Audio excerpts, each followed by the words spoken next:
See, beauty is not in the eye of the beholder according to the teaching of the church.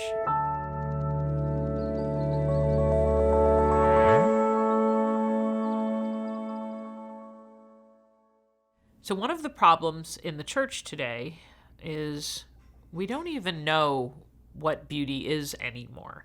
So when I'll say to people, we need to get some beauty back into the liturgy, into our music, these movies aren't beautiful, people will look at me and they'll be like, beauty is in the eye of the beholder. Some people like some stuff and some people like other stuff. See, beauty is not in the eye of the beholder according to the teaching of the church. Beauty is an objective quality. It's one of the what St. Thomas Aquinas called the transcendentals that reflect the face of God himself in creation. The other two being, of course, truth and goodness. These are not in the eye of the beholder. What is in the eye of the beholder is the ability to perceive them. Can I see the beautiful? That is in the eye of the beholder. I may be very obtuse to beauty. I may be insensitive to it. Because of my prejudices or my ignorance, because I'm just not paying attention. But beauty is not subjective for a Catholic. It is objective. It is present in an object or not. It's not dependent on the receiver of the object. So beauty, in the classical sense, is a combination of three elements: wholeness, harmony, and radiance.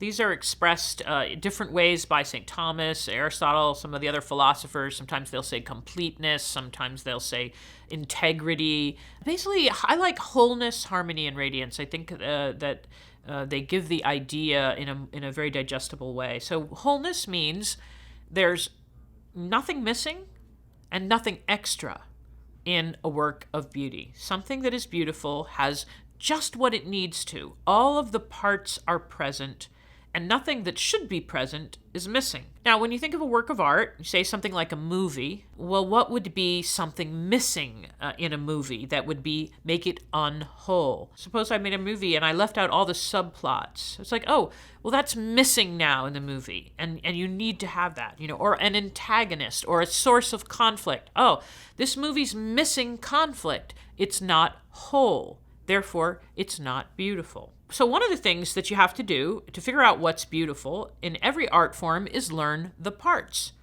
In music, what are the parts of a musical composition? What are the parts of a painting? What are the parts of a poem? What are the parts of songs, lyrics, or statuary, whatever the art form is, oratory? And you got to learn the parts. You've got to know all of the elements that need to be present in order to have the hope of making something beautiful in that art form. The second element of the beautiful is harmony. That is, all the parts are present, and the relationship of them to each other is one of complementarity. That is, all of the parts work together to show each other off in their best light.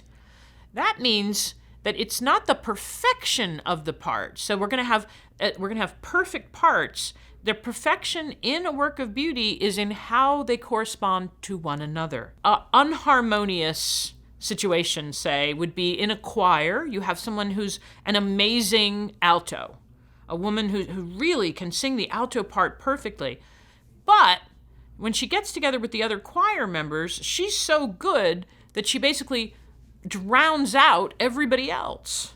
So what you hear is this huge alto voice instead of a harmonization of all the voices. That's disharmony, and it is ugly. So you say, wow, that's kind of funny. We can have people doing perfect things, but in a work of art, if it's not harmonized, then it can actually make the art not work, can make it ugly. Finally, there's radiance. Radiance is the truth that is being communicated in a work of art. Usually a nonverbal truth, especially if it's in any medium that isn't a prose medium, right? So something that is an inarticulate but very profound. Flannery O'Connor used to be asked all the time about her stories. What did this story mean? What does that story mean? And she says, if I could say it in a sentence, I wouldn't have written the story. That's the idea of the radiance of a story, is the journey of it.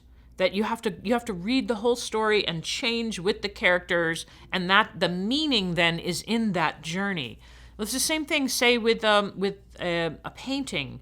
The radiance of it is, what is this painting saying to me about myself, about God, about the cosmos, about some kind of eternal truth? What is the universal radiance that is being communicated through this work of art? In order to detect a radiance, a person has to kind of place themselves in a place of humility. You have to sit at the feet of a work of art, especially if one is beautiful and good, and let it wash over you. And then sit there and say, what is this communicating to me? What is it radiating? And you place yourself in its presence and you open yourself to it. So this takes trust, it takes humility, and it also takes knowledge of the art form. You have to be able to read the signs that the artist is using. It's like, oh, that kind of brushstroke. He's conveying this by using so much paint. The artist is saying something. So the more you know about an art form, the more you are able to commune with the artist's intentions and receive the radiance from it. So ignorance of art forms really stands in the way of getting the most out of a work of art. This is what I say to people: if you want to get better at art, pick one art form, pick the one that's the most accessible to you, the one that's the most compelling and attractive and appealing to you, and then throw yourself into it and learn as much as you can about all the elements, all the parts, what harmony looks like, the masters of it, and try to master that art form, and then let it become a means of grace to you, a means of revelation.